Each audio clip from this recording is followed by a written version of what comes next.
Hi guys.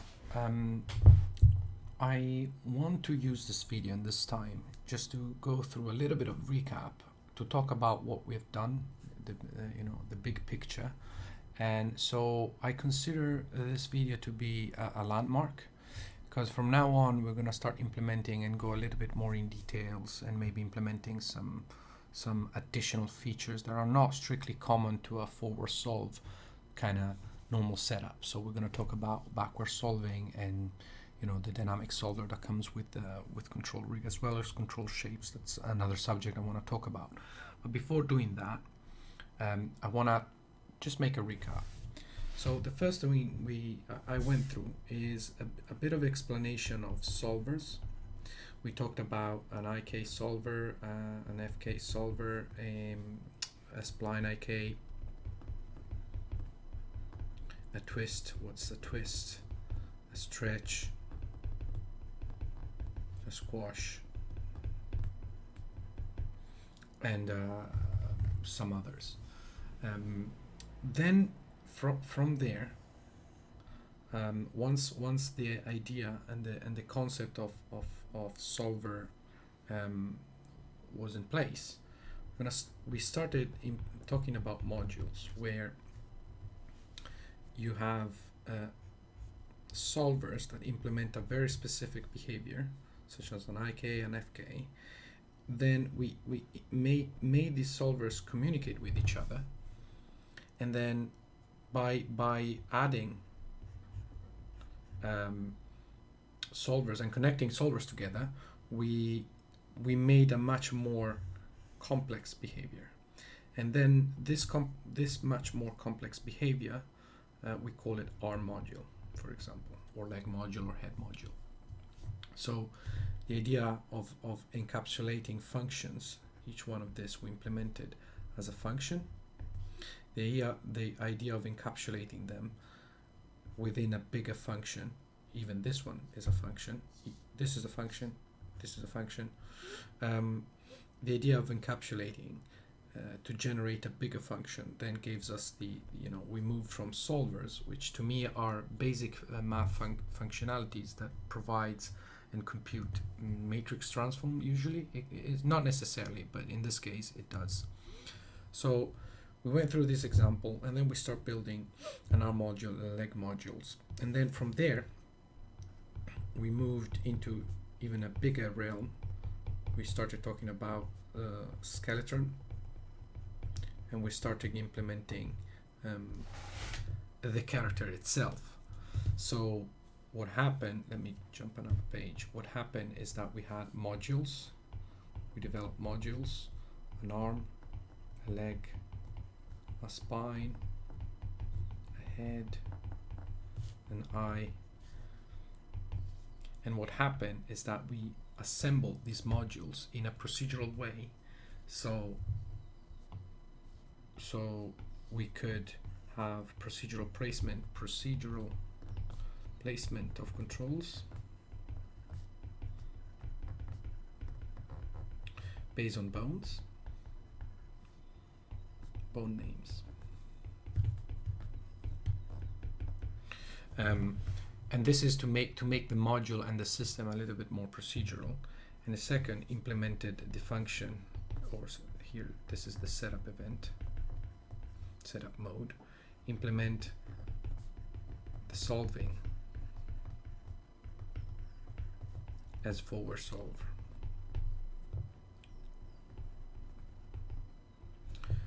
So what this gave us is basically this. We implemented the module for the head, then we implemented the module for the spine,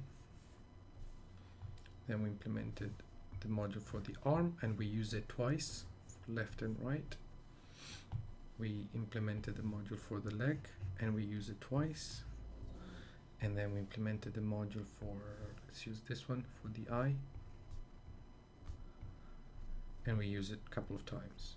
By connecting and having hooks between modules and having the module connect to each other through the idea of spacing, in the end what you get is it's a Lego character made by blocks of modules, which provides you with an animatable character. The difference of building everything at once is that this module can be reused and can be, you know, by changing the input, they can adapt to a different skeleton, or if you wish, a different control scheme, or a different joint orientation. So this is what happened so far. And I wanted to take just this time just to, you know, go through what's going to happen next. So, well, a lot of stuff is going to happen, but these are the main things I want to talk about. I want to talk about the backward solving.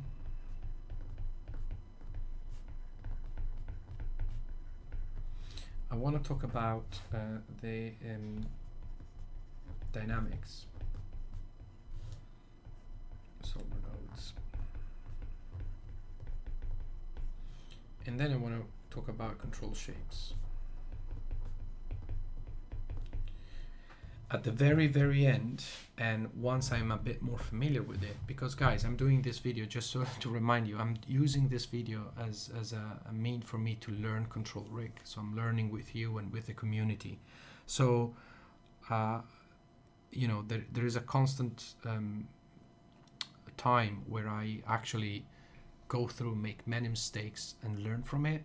And one of the things I want to be able to do at the very end is fully understand the implementation of control rig in blueprints. I'm familiar with the blueprints in Unreal, and I'm getting familiarized with control rig. I do understand that there is a control rig component in the blueprints. What I'm not familiar with is just I still have to grasp the power behind it, and yeah, and that's pretty much why I'm gonna talk about that at the very end. Is simply because I don't know enough yet. That's pretty much it. At last but not least, yesterday in the learning portal, I saw this from Jeremiah's tweet. On the learning portal of Unreal Engine, they released a video, an official video about control rig and how to animate. So if you're not familiar with it, there is an academy.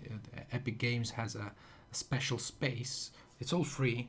You just need to log in with your Epic Games account. It has a special place where they put all sort of training, which is very well categorized. And I think yesterday they uploaded an official control rig series of videos, a tutorial, and I strongly recommend that you guys watch it. It clarifies a lot of things. It talks both about animation and control rig, and the idea of being able to swap and bake animation down, and how to implement control rig in blueprinting. So again, yeah, I strongly suggest that you guys use it. See ya.